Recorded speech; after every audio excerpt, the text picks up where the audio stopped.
Hello friends, today I am going to do a video on my latest haul. A large haul, not even a vintage haul really, well there is a vintage aspect to it. But it is a haul, certainly is a haul. There are 4 perfumes here, and I have mentioned in one of my previous videos about a blow, or maybe it was a previous stream with Eugene, where I said there was a man on bass notes by the name. Well, I won't say his name, because he doesn't want anyone to know. And he's from Texas, and I was put in touch with him by a friend, a good friend, Ramsey, and he said, like, this guy seems legit. He's got like a really good rating. He knows his stuff about perfume, so like he bought some stuff off him. And I decided to buy some stuff off him as well. My experience of Fragcom is that if you've had people who have been in the game for a long time, the genuine people, you might not know them, you might not have known them for very long, but if you know of them, or if somebody else vouches for them, you've got a really good chance of them being a decent person. There aren't that many shysters. If you can get somebody to vouch for them, then you're in luck, and that's what happened for me. And it turned out wonderfully. I had a bit of a tricky spot with the mailing though, which was no fault of the sellers. The parcel came from America within a week, arrived in the UK yesterday, or on Thursday, I should say, and then got to a mailing centre in Britain, and then all of a sudden, the next tracking scan said that it had arrived back in the United States, at which point I promptly shot myself and got in touch with Royal Mail, and they were like, it's either gone back to the United States or it's a clerical error and you'll get the parcel tomorrow, which is today. And indeed I did get the parcel today, which means it was a clerical error. So, yeah, don't do that, Royal Mail. Just don't do that. I had a heart attack. I was very, very angsty yesterday. On hearing this news, but it did arrive today, so all's well that ends well. So we'll get started. I've got 4 perfumes, and the first one I will show you is... I'll show you this one. This is a tester, and it's a 150ml bottle, but it's only got 100ml left in it. And this is Loewe Ascenzia. This is absolutely beautiful. This is like a proper men's cologne. It's got... oh God, what's it got in it? I haven't got the note listing with us, but it's like a fresh, classic men's aftershave sort of smell. I should really have got the note listings up here so I could have talked about them. That's not a worry. I'm just gonna show you what I got. So this is 150. Doesn't look like a 150ml bottle. I'll show you. The gentleman's cologne is a 50ml bottle next to it, but this bottle is thick. As you can see, it's like a little squat, like a little bomb, little grenade-looking thing, and that's only a 50ml, but that's 150ml. So there you go. Strange.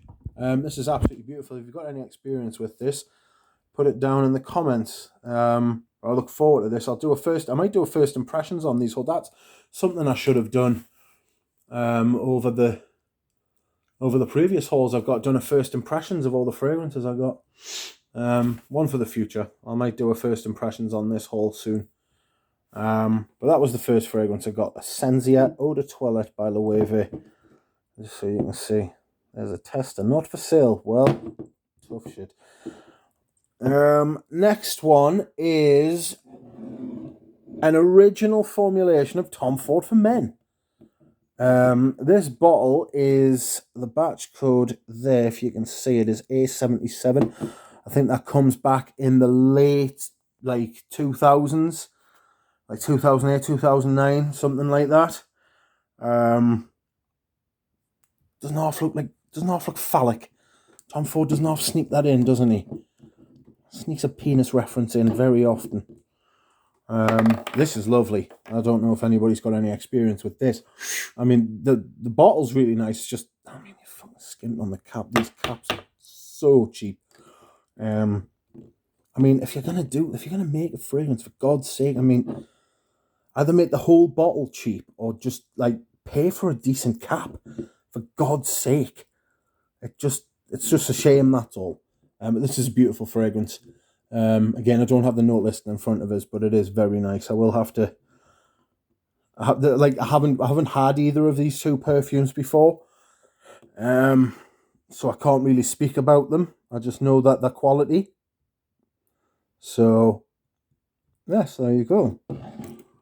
Next, I got something I've wanted for years and years, and it was a Fragcom. It was a Fragcom darling back in the day. This was before Aventus was like a hype beast. Took a year or two for Aventus to become what it became, and this is Frappar 1270 Eau de Parfum. This is a late 2000s version as well. I don't know where the batch code is on that. I can't be bothered. But it's got this little coat of arms on the back because they've been around for a long time of Frappar. Now, I remember there was a huge thing about this being one of the nicest smelling perfumes you can get, and it is very sweet. And I do have some previous experience of this fragrance. I've never owned it before, but I've had a few decants. And I always swore I would try and get as old a bottle as possible. The problem with this perfume was always, and you will, if you go back and search for reviews on this, you will find everybody say the same thing. The performance is woeful. Awful. But I've had this on my hand today, and it's been quite good.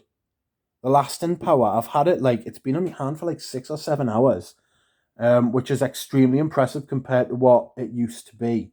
So I'm thinking this might be the original, formulation, original bottle. But it's like a boozy, pineapple-y sort of fragrance. The pineapple isn't like an Aventus, it's much more sweet, and it's much more boozy, but it's beautiful. It really is. It's a really nice smell. If you like sweet, if you like stuff like pure malt, it's not quite as malty as pure malt, obviously, but it is sweet and it is lovely and rich. And I mean, the spray is awful on it. I've sprayed it a few times. It's so flimsy. But it's a beautiful perfume. So that's another one that I've always wanted to pick up. The bottle's absolutely amazing as well. Very heavy, very thick. Like brilliant shapes and feels very tactile in your hand. Anyway, so that's the third one. And last but not least, a vintage. And this is Portos by Balenciaga. This is my third Balenciaga for men. Not that I'm sure this was sold as Balenciaga for men, but it certainly feels that way. I've had to decant this. This is a splash. The other three are sprays. That, as is one to do with old stickers, is starting to peel off, so I'll have to be careful with that. So I've had to decant this into a little little spray, and use my label maker. Yes, got a label maker a couple of weeks ago, and I've been utilising it, but hard recently, which has brought us probably more joy than I care to admit. But anyway, this is quite an animalic fragrance. I think this came out in the late 70s, and it feels like it feels like a precursor to something like Koros. It's got that animalic sort of skanky smell. But I think I need to let it open up a little bit. You can see I've decanted 10ml. I think it needs to open up a little bit because I don't think it's ever been used. So it didn't come with a box. It was a tester. Had to get the old sticker off the back to say it was a tester. Use WD-40 if you want to get a sticker off something. But yes, this is very rare, and it's nice, but I need to get to know it a bit better. But that makes 3 Balenciaga. I mean, I might do a family portrait on Balenciaga. It would only be 3 perfumes. But yes, so that is my haul today. I also, the other day, got a new arrival, but it wasn't part of the haul, but it was this. Excuse me, Portos. Thank you. It was a Vitriol de Toilette by Serge Luton. This is absolutely lovely. Unboxed it with a friend and she thought it was absolutely amazing. So yes, this is another one. I'll have to do a search. I mean, it would take a long time for me to do a Serge Vuitton family portrait because I've got a lot. Plus backups, but yeah, this is another perfume that I got this week. So yes, thank you very much. I hope you enjoy. I'll be doing a rotation video tomorrow. So I hope you enjoy this and I hope you enjoy that. And I will see you again. Goodbye.